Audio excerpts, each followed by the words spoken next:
Olá, irmãos, a paz do nosso Senhor Yeshua, tudo bem com vocês?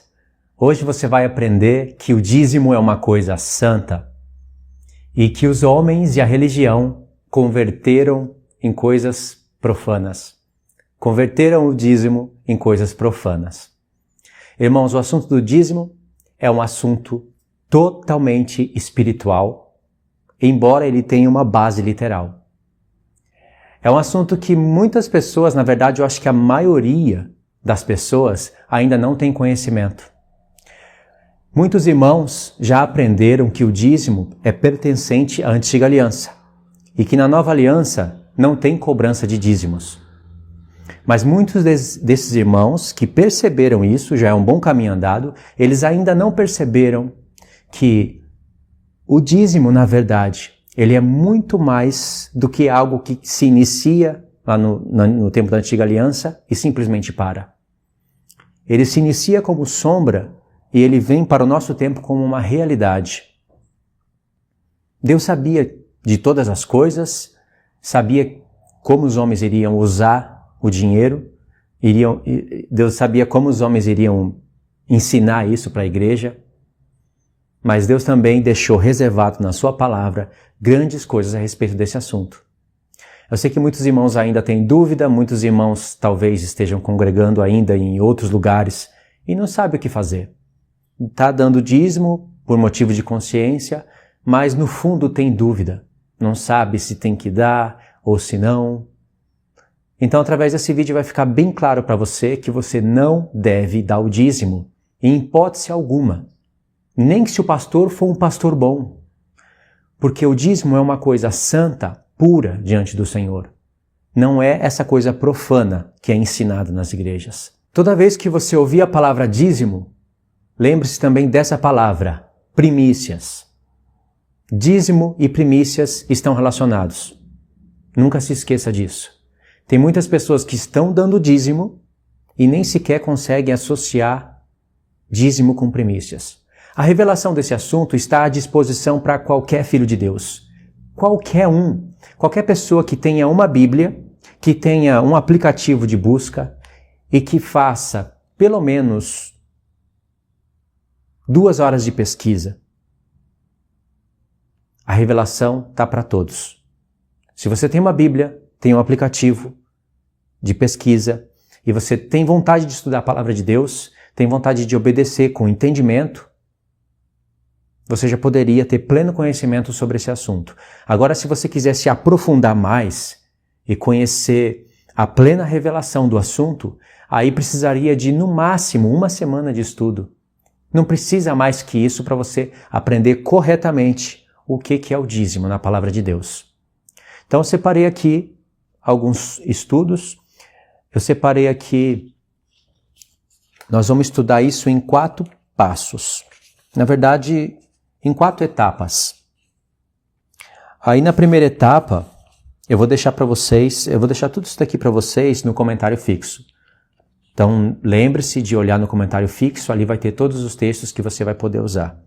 Na primeira etapa, eu vou colocar as 3 vezes em que a palavra dízimo aparece em sequência.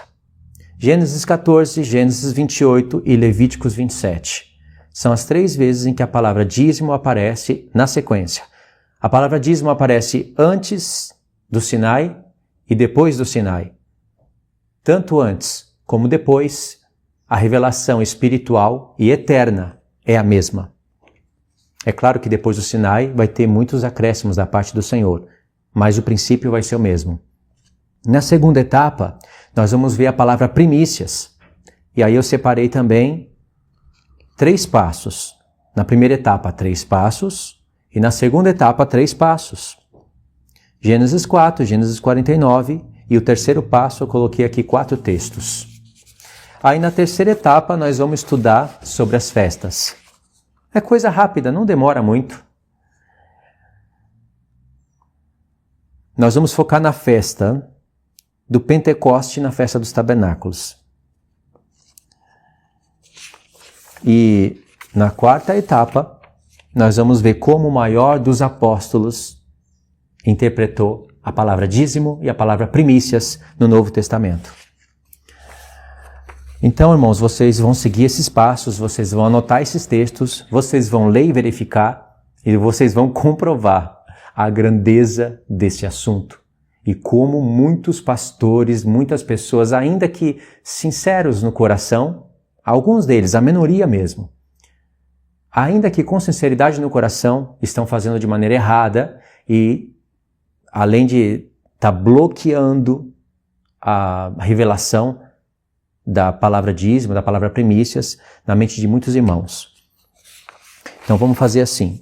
Separei aqui os papéis que nós vamos usar. Irmãos, a palavra dízimo, antes da gente começar a ler, a palavra dízimo e primícias, eles são entregues 3 vezes ao ano. E isso é na temporada das festas. Por isso que dízimo, festas, as 2 casas de Israel, ressurreição, esses assuntos estão totalmente ligados. Não tem como desconectar um do outro. Ainda que você conheça as 2 casas de Israel, ainda que você conheça as festas, pode ser que você não conseguiu relacionar isso com o dízimo ou com as primícias. Mas está tudo relacionado. Está tudo bem conectado. Então, havia entrega de dízimos 3 vezes ao ano. E isso nas festas. Dentro de 7 festas, Deus escolheu 3 festas para que o povo se encontrasse no templo em Jerusalém, futuramente quando o templo fosse estabelecido em Jerusalém, se encontrassem no templo 3 vezes ao ano e eles não poderiam comparecer ao Senhor de mãos vazias, teriam que trazer os seus dízimos, ou seja, as primícias. Quando alguém entregasse o dízimo para Deus, no tempo do Antigo Testamento, na Páscoa, no Pentecoste, ou podemos falar primícias, e na festa dos tabernáculos, essas pessoas, ao entregarem o dízimo, elas estariam dando as primícias. Os primeiros frutos da terra, os primeiros filhos das vacas, dos bois, de todo qualquer tipo de animal que fosse oferecido ao Senhor como sacrifício, os primeiros. Isso seria primícias, e ali a 10ª parte disso daí seria entregue para Deus. Cada família deveria fazer isso 3 vezes ao ano. Como que é o assunto do dízimo hoje? 12 vezes ao ano? 12 vezes. A Escritura fala de 3 vezes e hoje foi convertido em 12 vezes. Por que Deus escolheu os primeiros frutos da terra, frutas, legumes, os primeiros? E por que Deus escolheu os primeiros animais, os que nascerem primeiro, para ser entregue para Ele? Por que Ele escolheu isso, irmãos? Deus poderia ter recebido do povo prata, bronze e ouro. Lá naquela época tinha prata, bronze e ouro. Para edificar o tabernáculo foram usados prata, bronze e ouro. Mas Deus não queria prata, bronze e ouro. Ele não queria dinheiro, moeda. Ele queria os primeiros frutos da terra. Animais, os primeiros, os primeiros que nascessem, e sem defeito. Tudo isso iria apontar para uma só realidade no futuro, para o Messias. E como o Messias tem um corpo, iria apontar também para o seu corpo. Porque Cristo é as primícias e nós seremos apresentados para o Pai como primícias. E é Cristo que nos apresentará ao Pai. Porém, Ele deu esse trabalho distribuído na igreja. Assim como Ele bendiz todas as famílias da terra, Ele distribuiu essa bendição para a igreja. A igreja trabalha abençoando todas as famílias da terra. Quando você foi bendito um dia, quando você foi abençoado por intermédio de alguém que te pregou o evangelho. E esse alguém foi abençoado por alguém. E assim, a semente de Abraão, que é Cristo, e a igreja, vão bendizendo todas as famílias da terra. Então, Cristo vai entregar as primícias para o Pai. Essa é a revelação da palavra. Então, se os dízimos na antiga aliança eram entregues na temporada das festas, e as festas são usadas como tempos determinados, como tempos santos, coisas santas diante do Senhor, e os elementos que Deus pede são primeiros frutos da terra, os animais sem defeito, e toda essa sombra iria apontar para uma realidade no futuro, como que pode o dízimo ser convertido em dinheiro? Não faz o menor sentido. As pessoas, e muitas delas sabem que as coisas da antiga aliança apontariam para Cristo no futuro. Como aio, como condutor para nos conduzir a Cristo. Toda a lei serve de condutor para nos conduzir a Cristo. Jesus morre justamente no dia da Páscoa, dia 14 do mês 1. Ele ressuscita justamente nas primícias, ao terceiro dia. O Pentecoste cai justamente no dia 50. Páscoa e Pentecoste já tem entrega de dízimos. E a festa dos tabernáculos fala de milênio, também tem dízimos. Como que pode os dízimos serem convertidos em dinheiro? Essa é a realidade? Deus pedia animais sem defeito, os primeiros frutos da terra, comparava esses animais sem defeito ao povo dele, comparava os frutos da terra, comparava Israel como primícias da sua colheita, para que no tempo de Cristo, na revelação que o Filho de Deus traria, essas coisas fossem convertidas em dinheiro. Olha só a porcaria dessa interpretação. Não dá raiva? Dá raiva porque uma coisa é tão santa, tão pura, foi convertida em dinheiro. É de ficar indignado isso daí. E acaba ocultando toda a revelação no que diz respeito a isso. Então, irmãos, o meu desejo é que vocês conheçam a verdade e que essa verdade liberte vocês plenamente. O assunto do dízimo é uma coisa pura, santa, e deve estar separado do profano. Deus não quer dinheiro de ninguém. Com certeza, Ele quer que você ajude na obra, contribua, seja generoso, mas não que dê o dízimo em forma de dinheiro, dizendo que você está dando dízimo, seja o antes da lei, aquele de Abraão e de Jacó, seja o dízimo da lei de Malaquias 3, capítulo 3, do verso 8 ao 10, seja qualquer dízimo. Você já ouviu falar pessoas que dizem que dão o dízimo porque amam a Deus? É em forma de amor? Você já ouviu pastores pregarem isso? Que quem dá o dízimo prova que ama a Deus? Vocês já viram pessoas falarem que o dízimo, quando você entrega, você está deixando de ser avarento? Já viu isso? Tem pessoas que chegam até o ponto de espiritualizar os gafanhotos lá do dízimo em demônios, que vão roubar os seus bens caso você não esteja dizimando. Então o dízimo da lei foi convertido em dinheiro e os gafanhotos em demônios. Fala a verdade. Não é à toa que aos olhos dessas pessoas, tanto as que cobram como as que dão, a revelação está oculta, por causa do coração. Todos têm acesso a uma Bíblia. Todos os que fazem isso têm acesso a uma Bíblia. Todos podem estudar. Então, irmãos, vamos ler aqui os textos, né? Gênesis 14, do 18 ao 20. A primeira vez que aparece a palavra dízimo está relacionada com Abraão, e pode acreditar, aqui tem grande revelação. Assim como no dízimo de Jacó também tem muita revelação. Só que eu não vou falar nem de um e nem de outro. Eu só vou mostrar que a palavra aparece.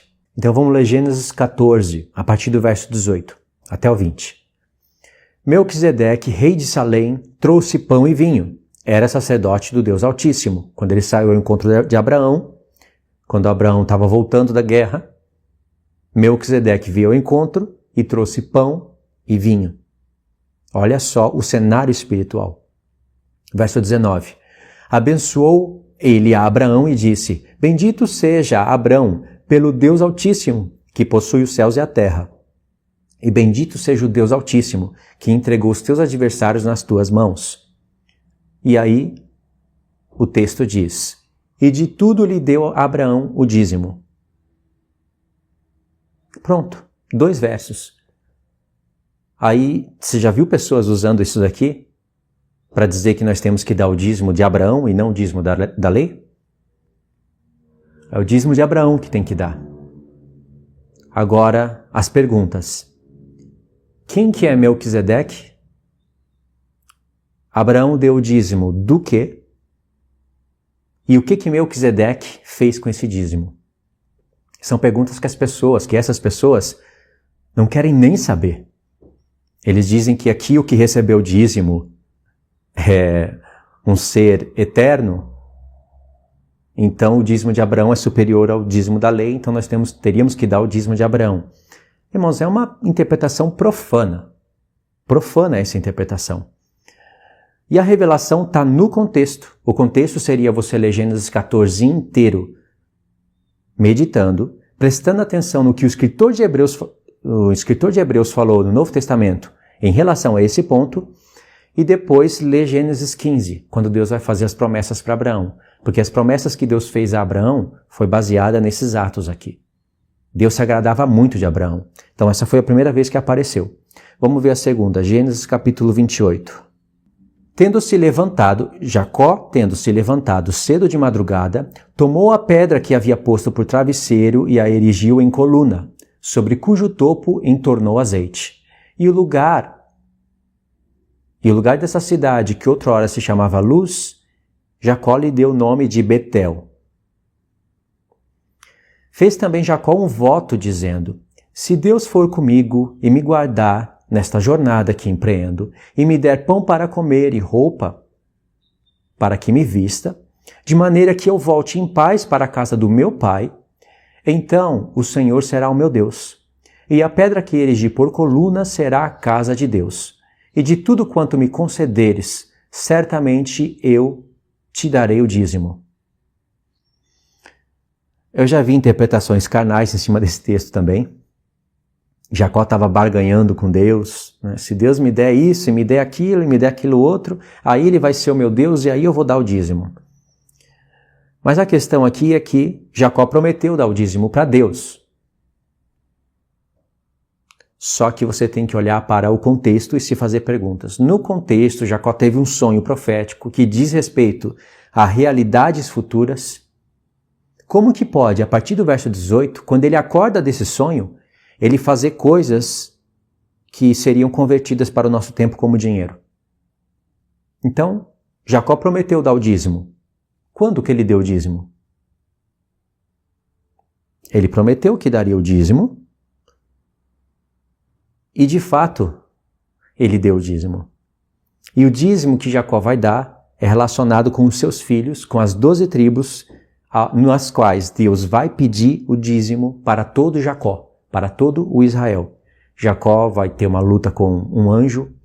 Esse anjo vai mudar o nome dele de Jacó para Israel, e Deus vai pôr o dízimo para Israel, para eles fazerem literalmente como justiça para o povo, porque o dízimo literalmente trazia justiça para muitos, porque o dízimo cuidava da viúva, dos pobres, dos necessitados e dos levitas, que não tinham herança diante do Senhor. E todos se alegravam com a entrega de dízimos. E isso, como fazia justiça, o povo era aceito na base desse ato, na base do dízimo. Isso apontaria para a justiça do filho no futuro. O contexto é esse, e o texto é esse, dízimo de Jacó. Está relacionado com o dízimo de Abraão? Claro que está. Está relacionado com o dízimo da lei? Está relacionado. Embora na lei vai ser um tempo diferente, vai ser um tempo onde vai haver templo, vai haver muitas famílias em aliança com Deus, mas é o mesmo princípio. Então, irmãos, em Levítico 27, verso 30 diz assim: também todas as dízimas da terra, tanto as dos cereais do campo como os frutos das árvores, são do Senhor, santas são ao Senhor. Então aqui, Levítico 27, ele está reforçando a ideia de que todos os frutos da terra, tanto as do campo como as das árvores, tudo é do Senhor. Dízimo, todas as dízimas, a 10ª parte, mais das primícias, das que forem recolhidas primeiramente. As primeiras colheitas são as melhores. Então aqui a gente fechou a primeira etapa. A gente viu Gênesis 14, Gênesis 28 e Levítico 27, 30. O dízimo de Abraão, o dízimo de Jacó e o dízimo agora do livro do tempo da lei. Agora nós vamos para a etapa número 2. Segunda etapa também tem 3 passos. Então, no passo 1, Gênesis 4, do 1 ao 7, Gênesis 49, do 1 ao 4, e no passo 3 tem aí uns textos que já dá para acrescentando algumas coisas espirituais. Então vamos ver a palavra primícias, primeira vez que ela se originou na Bíblia. Gênesis 4, do 1 ao 7, a história lá com Caim e Abel. Coabitou o homem com Eva, sua mulher. Esta concebeu e deu à luz a Caim. Então disse: adquiri um varão com auxílio do Senhor. Depois deu à luz a Abel, seu irmão. Abel foi pastor de ovelhas e Caim lavrador. Aconteceu que no fim de uns tempos, Caim trouxe do fruto da terra uma oferta ao Senhor. Prestou atenção? Caim resolveu trazer dos frutos da terra uma oferta ao Senhor. Agora a vez de Abel. Abel, por sua vez, trouxe das primícias do seu rebanho a gordura desses.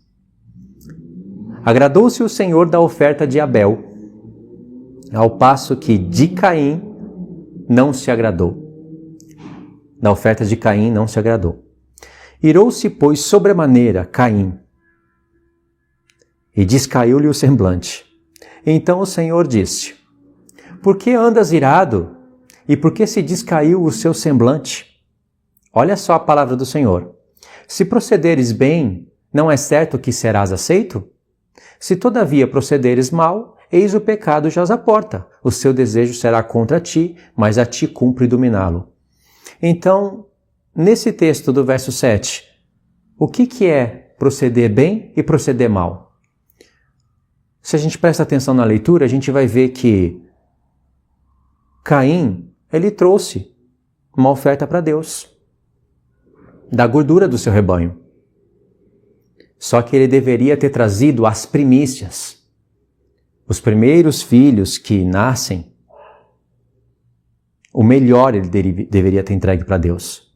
Agora, quando a Escritura vai falar da oferta de Abel, aí diz a Escritura que Abel trouxe das primícias, ou seja, os primeiros frutos da terra, os mais excelentes, ele trouxe para Deus. E Deus se agradou disso. Por que Deus se agradou disso? Irmãos, Deus ele não come nada, ele não bebe nada, ele não come carne, ele não come frutas, ele não bebe azeite. Mas Deus considerou o coração do homem. Eles sabiam que Deus havia criado os céus e a terra e tudo que neles há. Eles sabiam que Deus havia criado os seus pais, Adão e Eva. Então, olha a grandeza do céu, do sol, da lua. Eles sabiam que para colher os frutos da terra, precisava do sol para amadurecer as frutas, precisava da chuva para regar a terra, e tudo isso vem de Deus. Caim também sabia que os animais foram criados por Deus. Aí Caim vai e oferece o que é secundário, o pior para Deus, e Abel oferece as primícias, o melhor. E por isso que Deus se agradou, porque viu o coração de Abel e viu como Abel agiu com essa maneira voluntária e de coração puro para com Deus. E Caim não. E por conta disso, Caim ficou irado e matou o seu irmão. Olha o coração desse, como é mau. E o coração de Abel, como é bom. E aí está a palavra primícias. Fala a respeito de coisas futuras, com certeza. Até o sangue de Abel que foi derramado fala a respeito de coisas futuras. E isso o escritor de Hebreus até destaca na sua carta. Agora o passo 2. Gênesis 49, do 1 ao 4. Depois chamou Jacó os seus filhos e disse: ajuntai-vos, e eu vos farei saber o que vos há de acontecer nos dias vindouros, nos últimos dias. Ajuntai-vos e ouvi, filhos de Jacó, ouvi a Israel, vosso pai. Aí ele vai fazer a bênção para Rubens, que é o primogênito. Rubem, tu és meu primogênito, minha força e as primícias do meu vigor, o mais excelente em altivez e o mais excelente em poder. Impetuoso como a água, não serás mais o excelente, porque subiste ao leito de teu pai e profanaste, subiste à minha cama. Você sabe o que Rubens fez, né? Então Rubem perdeu o direito de primogenitura. Ele era as primícias de Jacó. Ele era o primeiro e perdeu esse direito. E sabe para quem que foi esse direito? Jacó, em Gênesis 48, ele vai pegar Manassés e Efraim, vai colocar ali os dois perto dele, vai cruzar as mãos na hora de abençoar. O primeiro filho a ser abençoado foi José, e a bênção de José era que Efraim seria frutífero. O próprio nome Efraim significa frutífero. Fra é de frutífero, e o in está no final da palavra, é plural, então poderia, até alguns colocam como duplamente frutífero. E Efraim recebeu o direito de primogenitura. Aí para confirmar isso, a gente vê 1 Crônicas 5, diz assim: quanto aos filhos de Ruben, o primogênito de Israel, pois era o primogênito, mas por ter profanado o leito de seu pai, deu-se a primogenitura aos filhos de José, filho de Israel, de modo que, na genealogia, não foi contado como primogênito. Aí o verso 2, Judá, na verdade, foi poderoso entre seus irmãos, e dele veio o príncipe. Porém, o direito de primogenitura foi de José. Olha que texto riquíssimo, falando até como se já tivesse acontecido, né? De Judá vem o príncipe, mas o direito de primogenitura passou para José e para os seus filhos. E aqui foi confirmado, Jacó, ele pegou os dois filhos de José e disse para José, agora eles são os meus filhos. Eles vão fazer parte das 12 tribos de Israel. Pode ver que Manassés e Efraim fazem parte das 12 tribos de Israel. Então era como se Jacó tivesse pego para ele, porque eram filhos de José, mas Jacó disse, agora eles vão ser meu. Eles vão entrar nas tribos. Aí o direito de primogenitura passa para Efraim, embora ele não fosse o primogênito. Mas Efraim significa frutífero, e Deus prometeu para Jacó que ele seria frutífero. E Jacó viu que essa bênção dele frutificar e dele mesmo sair multidão de povos, línguas e nações, dele sair a plenitude dos gentios, como está em Gênesis 48, ele viu que seria por intermédio de Efraim, um filho nascido de José, salvador do mundo, no Egito, ou seja, um estrangeiro praticamente. E Jacó passou a bênção para esse menino, Efraim. Você já conhece o mistério das duas casas, né? Então, frutífero já tem a ver com frutos da terra. É assim que Jacó entregaria o dízimo. Passaria por intermédio de Efraim, que no futuro seria nomeado por Deus como um reino, o reino da casa de Israel. Agora vamos para o passo 3. Um detalhe aqui em Gênesis 49, que é muito interessante, né?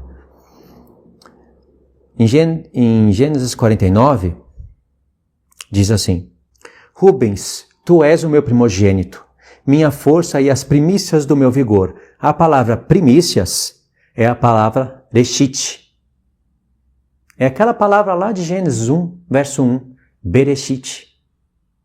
Através do princípio, no princípio. Bereshit. Essa palavra é usada como princípio, primícias. Sabia? E tem um desfecho espiritual lindo nessa palavra. Agora vamos para o passo 3.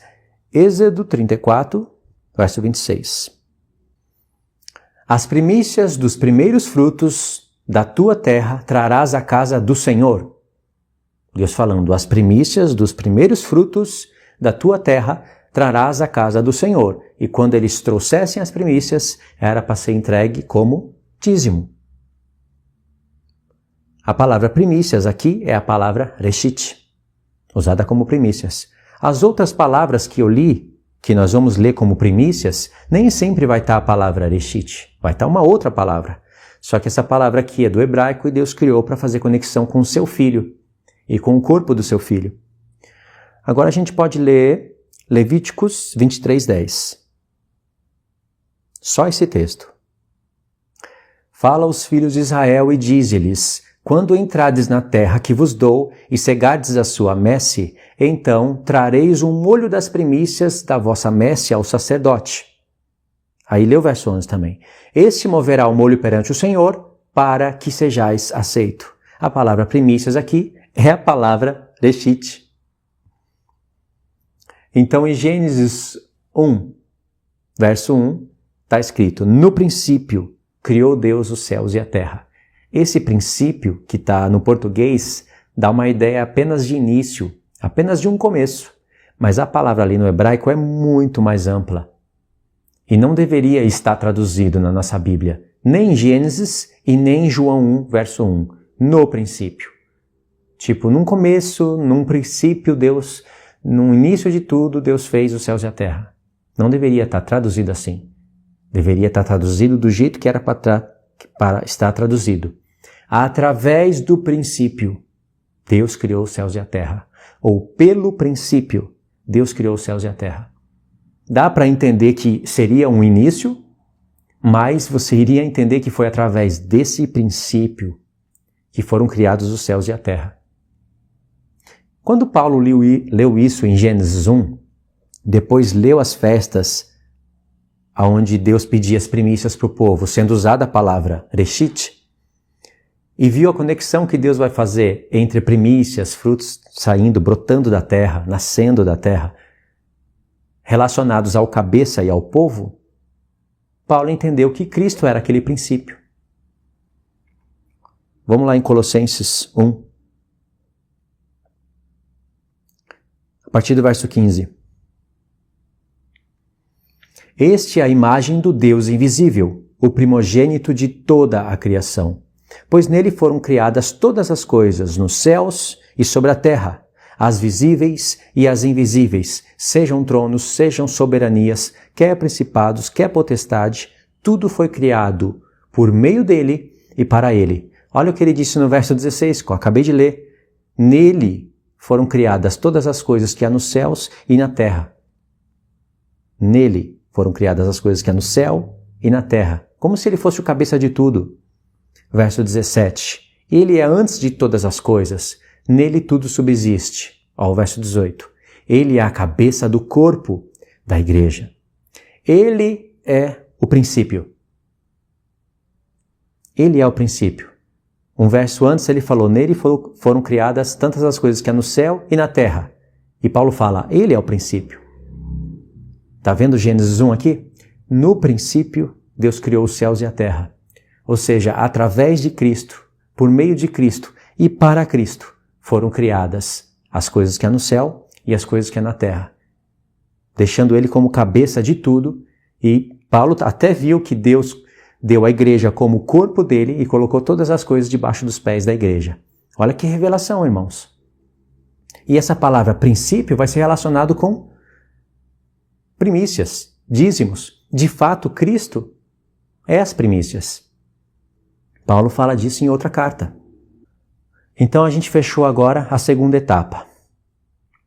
Nós vimos as palavras primícias com Caim e Abel. Vimos o que Deus considerou bem, o bom e o mal. No passo 2 nós vemos que Rúben era o primogênito, era as primícias, mas ele perdeu e passou para Efraim com um propósito profético no futuro. E no passo 3 nós acabamos de ver essa questão. Agora nós vamos para a terceira etapa. A terceira etapa ela tem 3 passos. Também. Vamos ver agora Êxodo 34, a partir do verso 18. Esse texto, você não dá nada para ele, mas ele é uma chave que desbloqueia uma grande revelação de um estudo que eu estou planejando fazer. Então vamos lá, Êxodo 34.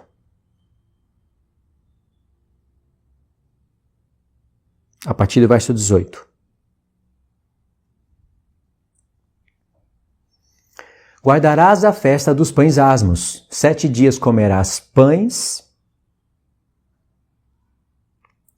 asmos, como te ordenei, no tempo indicado no mês de Abibe, porque no mês de Abibe saíste do Egito. Todo o que abre a madre é meu. Também todo o teu gado, sendo macho, o que abre a madre de vacas e de ovelhas. Deus está falando aqui de primícias. Todo o que abre a madre, todo o que nasce primeiro é meu. Verso 20. O jumento, porém, que abrir a madre, resgatá-lo-ás como cordeiro, mas se não resgatares, será desnucado. Olha aqui a palavra que você vai ler talvez aí na sua Bíblia. Remirás todos os primogênitos de teus filhos. Ninguém aparecerá diante de mim de mãos vazias. A palavra remirás é a mesma palavra resgatarás. Deus está associando os primeiros filhos dos animais e os primeiros filhos dos homens, separando como primícias para ele. Ele está falando, todos os primogênitos vocês vão resgatar, vai ser meu. Os animais vão ser entregues como sacrifício, vão ser imolados, mas os homens não. Então isso daqui é um texto que é uma chave, porque Deus vai trabalhar em cima desse texto aqui futuramente. Eu não marquei aqui porque senão iria ficar comprido demais o texto e para dar o desfecho dessa revelação aqui iria demorar. O que é importante você entender é que Deus está relacionando os primeiros filhos de Israel, os primogênitos dos filhos de Israel como primícias para ele, e também os primeiros animais, os que nascem primeiro, resgatando para ele também. E aí não pode esquecer dos outros textos, como nós já lemos. Os primeiros frutos da terra também é dele. Então, para Deus, é tudo o primeiro para ele. E há uma relação nisso. Os primeiros frutos da terra são primícias para ele, dízimo. Os primeiros animais que nascem são primícias para ele, separa o primeiro, dízimo. Os primeiros dos filhos de Israel que nascessem eram separados, dízimo para Deus. É isso que Deus está querendo que você relacione. Esse foi o passo 1. Um texto pequeno, mas tem uma chave aqui nesse texto. Agora no passo 2 nós vamos ler Levítico 23 a partir do verso 9. Nós vamos dando alguns pulos ali, porque em Levítico 23 Deus está falando de todas as festas.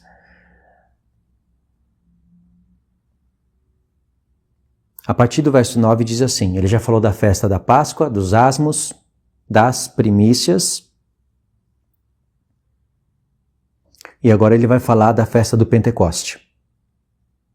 É chamado de primícias também, né? Porque é a festa das semanas, 7 vezes 7 semanas, e aí vem o dia 50. Disse mais o Senhor a Moisés, fala aos filhos de Israel e dize-lhes, quando entrardes na terra que vos dou e cegardes a sua messe, então trareis um molho das primícias da vossa messe ao sacerdote. E aqui é a palavra reshit. Este moverá um molho perante o Senhor, para que sejais aceitos. Todo o povo seria aceito ano após ano, baseado na oferta de movimento dessas primícias. Verso 12. No dia imediato ao sábado, o sacerdote o moverá. No dia em que moverdes o molho, oferecereis um cordeiro sem defeito de 1 ano, em holocausto ao Senhor. Olha o detalhe. Um molho das primícias, é claro que teria aí para a representação de 12 tribos, e um cordeiro sem defeito. E um cordeiro de 1 ano, né? De 12 meses. Esse é Cristo. Tanto o cordeiro como as primícias que é apresentado nesse dia é Cristo. E aqui está falando de primícias. Jesus não ressuscitou nas primícias? E nós não somos aceitos na base da sua ressurreição? Então ele morre na Páscoa, faz o sacrifício pelos pecados, o Pai aceita o sacrifício e como prova de que aceitou o sacrifício, para continuar o plano de Deus, ele ressuscita o seu filho. E aí o filho é apresentado para Deus como um cordeiro, sem defeito. E agora ressuscitado, como está lá em Apocalipse, o cordeiro, ressuscitado diante do Senhor. E agora ressuscitado, ele é as primícias. E na base dele nós somos aceitos. Por isso que Deus destaca isso. Vocês serão aceitos.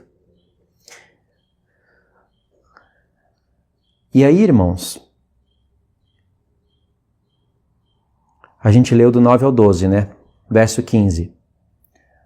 Agora, após esse movimento do molho das primícias, né?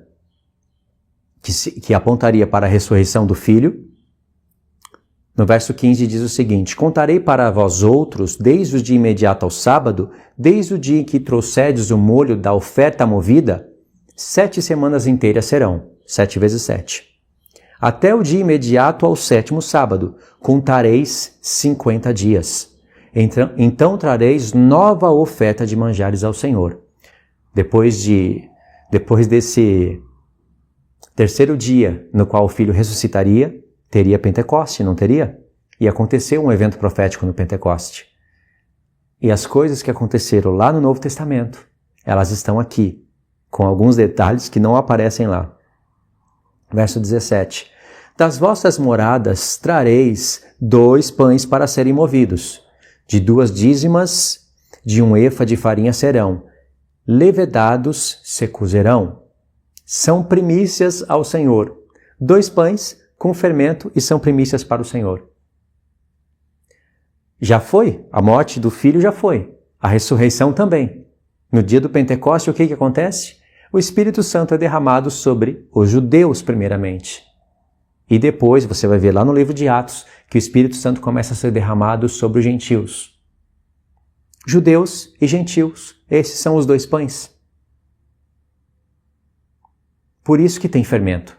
Porque mesmo o povo recebendo o Espírito Santo, tem pecado dentro de nós que devem ser removidos. E será removidos de uma vez por toda no dia da expiação.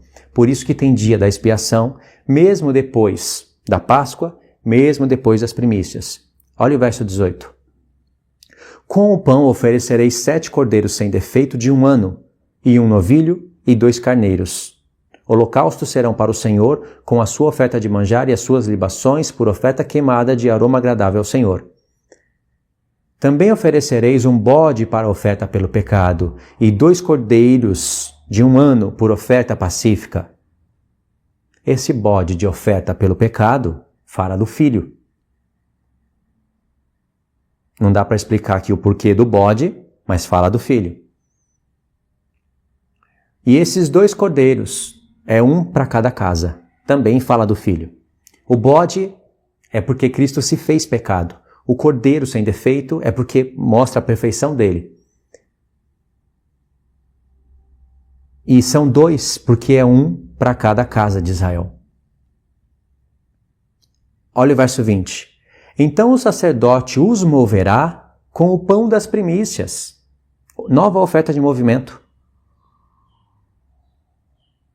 Por oferta movida perante o Senhor, com os 2 cordeiros. Santos serão ao Senhor para o uso do sacerdote. 49 dias antes, o que era movido perante o Senhor eram as primícias. Lembra? As primícias eram para a aceitação do povo. E o povo participava da Páscoa, que é pão sem fermento. É o Filho. Mas o Filho faria um trabalho a respeito do povo, judeus e gentios. Então, Deus, 49 dias depois, ele falou das primícias, aonde ele iria pedir, destacando aqui os pontos que eu li, né? 2 pães com fermento, 2 cordeiros e um bode para a oferta do pecado. Então, eu já expliquei essa parte, né? E essa nova oferta de movimento falaria de coisas que iriam acontecer no Pentecoste. Então, o que o povo estava recebendo no Pentecoste, o derramamento do Espírito Santo, estava sombreado aqui, nesses detalhes. Os 2 pães, 2 casas de Israel. Fermento, que há pecado no povo ainda. 2 cordeiros. É porque Cristo é sem pecado, sem defeito, então ele vai fazer, 1 para cada casa, né? 1 para a casa de Israel, um para a casa de Judá, primeiramente, outro para a casa de Israel. Um bode, mostrando que Cristo, sem defeito, se fez pecado por nós. É isso.